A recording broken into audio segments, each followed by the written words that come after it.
नमस्कार। दुर्घटनाएं आखिर होती क्यों हैं? क्या हम उन्हें होने से पहले ही रोक सकते हैं? बिल्कुल। और कैसे, यही समझने के लिए हम आज कुछ कमाल के मॉडल्स पर बात करेंगे। ये पूरी जानकारी आप तक लाए हैं पवन सिंह। संपर्क नंबर है 81 418 42 876। देखिए, एक अच्छे सेफ्टी मैनेजमेंट का जो फंडा है ना, वो बहुत सीधा सा है। अगर भविष्य में होने वाले हादसों को रोकना है तो सबसे पहले ये समझना पड़ेगा कि जो हादसे हो चुके हैं वो आखिर हुए क्यों थे। और एक बार ये समझ आ गया तो हम अपने सेफ्टी बैरियर्स, मतलब जो हमारी सुरक्षा की दीवारें हैं, उन्हें और भी मजबूत बना सकते हैं। तो चलिए अपनी टूल किट खोलते हैं। इसमें सबसे पहले वो टूल्स हैं जो हमें सीधे प्रॉब्लम की जड़ तक ले जाते हैं। मतलब सिर्फ ऊपर ऊपर से नहीं देखना, बल्कि असली वजह तक पहुंचना कि आखिर गड़बड़ हुई कहां। हाँ, पर सवाल तो यही है कि हम किसी भी प्रॉब्लम की ऊपरी सतह से नीचे जाकर उसकी असली वजह तक पहुंचे कैसे? वो कौन सा तरीका है? तो इसका एक बहुत ही आसान पर जबरदस्त जवाब है, 5 वाई एनालिसिस। नाम से ही साफ है ना? इसमें बस एक ही सवाल बार बार पूछना होता है, क्यों? हर बार जब आप क्यों पूछते हैं तो आप प्रॉब्लम की एक और लेयर के नीचे चले जाते हैं और देखते ही देखते आप पहुंच जाते हैं असली जड़ तक। अच्छा, अब ये जो वजहें मिलती हैं उन्हें ठीक से समझने के लिए हम इन्हें 6 कैटेगरीज में बांट सकते हैं। इन्हें कहते हैं 6 M's। ये हैं मैन यानी लोग, मशीन यानी इक्विपमेंट, मेथड यानी काम करने का तरीका, मटीरियल, एनवायरनमेंट यानी आसपास का माहौल, और मेजरमेंट यानी जांच पड़ताल। और बस यहीं पर एंट्री होती है फिशबोन डायग्राम की। ये क्या करता है कि इन सभी वजहों को उन 6 M वाली कैटेगरीज में बड़े अच्छे से सजा देता है। फिर हमें साफ साफ दिखने लगता है कि कैसे ये सारी छोटी बड़ी चीजें मिलकर एक बड़े हादसे की वजह बन गए। चलिए टूल किट में अब आगे बढ़ते हैं। अब हम उन टूल्स की बात करेंगे जो वजहों पर नहीं बल्कि हमारे डिफेंस सिस्टम पर फोकस करते हैं। मतलब वो सेफ्टी सिस्टम्स जो हादसों को रोकने के लिए ही तो बनाए गए हैं। अब ये मॉडल बड़ा मजेदार है, स्विस चीज मॉडल। सोचिए स्विस चीज के बारे में जिसमें छेद होते हैं। यह मॉडल कहता है कि हमारी सेफ्टी भी चीज की स्लाइस की तरह है, कई लेयर्स में। हर लेयर में कुछ कमजोरियां यानी छेद हो सकते हैं।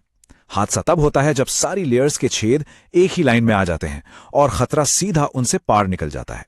अब स्विस चीज मॉडल और एक और मॉडल है बोटाई मॉडल, दोनों में एक बड़ा फर्क है। स्विस चीज मॉडल यह दिखाता है कि कैसे सिस्टम में कई सारी गलतियां एक साथ लाइन में आ जाती हैं। वहीं बोटाई मॉडल एक खास घटना पर फोकस करता है और यह देखता है कि उस घटना को रोकने के लिए या उसके असर को कम करने के लिए हमारे पास क्या क्या कंट्रोल्स हैं। तो बोटाई मॉडल का पहला हिस्सा है प्रिवेंटिव कंट्रोल्स। जैसा नाम वैसा काम। ये वो बैरियर्स हैं जो हम पहले से लगा के रखते हैं ताकि कोई खतरा किसी बड़े हादसे में तब्दीली ना हो पाए। इसके बाद आता है टॉप इवेंट। ये वो क्रिटिकल मोमेंट है, वो पल जब खतरे पर से कंट्रोल हाथ से निकल जाता है। यही बो टाई की गांठ है और हमारे पूरे एनालिसिस का सेंटर पॉइंट भी। और आखिर में है मिटिगेशन कंट्रोल्स। ये वो उपाय हैं जो तब काम आते हैं जब टॉप इवेंट हो चुका हो। इनका काम है कि हादसे के बाद जो नुकसान हो उसे कम से कम किया जा सके। तो जब हम इन तीनों चीजों को, प्रिवेंटिव कंट्रोल्स, टॉप इवेंट और मिटिगेशन कंट्रोल्स को एक साथ रखते हैं तो बन जाता है हमारा पूरा बो टाई डायग्राम। ये एक ही तस्वीर में हमें किसी घटना की वजह, उसके नतीजे और हमारे बचाव के तरीके सब कुछ साफ साफ दिखा देता है। रिस्क मैनेजमेंट की पूरी कहानी एक जगह। चलिए अब हमारे टूल किट के आखिरी सेट ऑफ टूल्स पर आते हैं। ये थोड़े ज्यादा एनालिटिकल, मतलब विश्लेषणात्मक हैं। इनका इस्तेमाल लॉजिकल रास्तों को मैप करने के लिए होता है कि कोई चीज कैसे फेल हो सकती है या कैसे सफल हो सकती है और इसके चांसेस कितने हैं। यहां 2 मेन अप्रोच हैं, फॉल्ट ट्री एनालिसिस यानी FTA और इवेंट ट्री एनालिसिस यानी ETA। इनको ऐसे समझिए, FTA टॉप डाउन काम करता है। मतलब वो एक बड़े हादसे से शुरू करता है और फिर पीछे जाकर ढूंढता है कि ये किन किन वजहों से हो सकता था। और ETA ठीक इसका उल्टा है, बॉटम अप।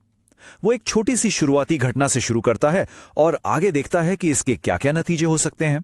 पहले FTA को थोड़ा और समझते हैं। ये एंड और जैसे लॉजिक गेट्स इस्तेमाल करता है। मान लीजिए टॉप इवेंट है टैंक का फटना, तो FTA ये मैप करेगा कि टैंक फटने के लिए क्या क्या होना जरूरी है। क्या प्रेशर सेंसर और अलार्म दोनों का फेल होना जरूरी है या दोनों में से किसी एक का। ये हमें वो सारे कॉम्बिनेशंस दिखाता है जिनसे कोई बड़ी तबाही हो सकती है। और जैसा मैंने कहा, ETA ठीक उल्टा चलता है। वो एक शुरुआती घटना को पकड़ता है, जैसे मान लीजिए पावर फेल हो गई। फिर वो आगे की तरफ मैप बनाता है कि अगर पावर फेल हुई और बैकअप जनरेटर चल गया तो क्या होगा, और अगर नहीं चला तो क्या होगा। इससे हमें एक ही गड़बड़ी के अलग अलग संभावित अंजाम पता चलते हैं। तो इन सारे मॉडल्स को जब हम एक साथ देखते हैं तो हमारी एक कंप्लीट सेफ्टी टूल किट तैयार हो जाती है। और सबसे अच्छी बात यह है कि ये सारे टूल्स मिलकर काम करते हैं, एक दूसरे को कॉम्प्लीमेंट करते हैं। याद रखिए, हर मॉडल चीजों को देखने का एक अलग नजरिया देता है। 5Y हमें जड़ तक ले जाता है, फिशबोन कारणों को ऑर्गेनाइज करता है, स्विस चीज हमारे डिफेंस की कमजोरियां दिखाता है, और बोटाई, फॉल्ट ट्री और इवेंट ट्री हमें रिस्क को लॉजिकली मैप करने में मदद करते हैं। असली पावर इन सबको सही जगह सही समय पर इस्तेमाल करने में ही है। और आखिर में इन सभी तकनीकों का, इस पूरी मेहनत का मकसद सिर्फ एक है, जीरो एक्सीडेंट्स। वजहों को समझना, अपने सुरक्षा घेरे को और मजबूत बनाना और हादसों को होने से पहले ही रोक देना। ये मॉडल्स हमें रास्ता तो दिखाते हैं, एक पूरा ब्लूप्रिंट दे देते हैं, पर असली सवाल तो यही है कि एक ज्यादा सुरक्षित भविष्य बनाने के लिए इनका इस्तेमाल किया कैसे जाएगा।